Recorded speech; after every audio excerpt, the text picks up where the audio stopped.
I hear footsteps up a few of my stairs.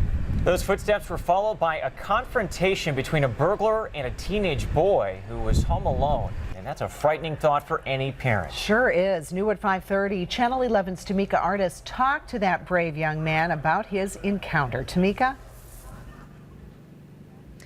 Well, that's right. This burglar was nothing if bold and persistent. When he didn't get what he wanted from one house, he just broke into another one, and that is when he was confronted by a scared little 13-year-old boy.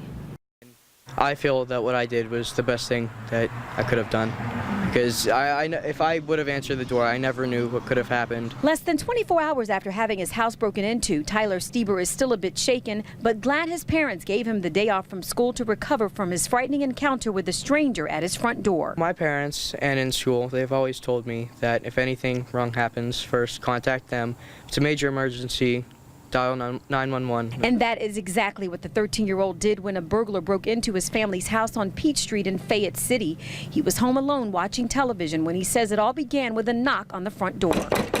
Tyler peered out the window but didn't recognize the man who had already climbed inside through this window. By then, Tyler had locked himself in the bathroom after calling his mom and police. When I'm done talking to them, I hear footsteps up a few of my stairs and a male voice asking, "Sir, is there anybody here?"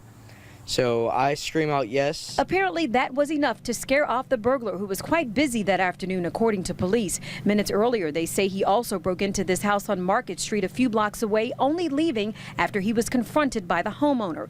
Even at 13, Tyler says he's learned a lesson he'll carry for the rest of his life. Don't ever just think that it's not going to happen, because it happens when people least expect it.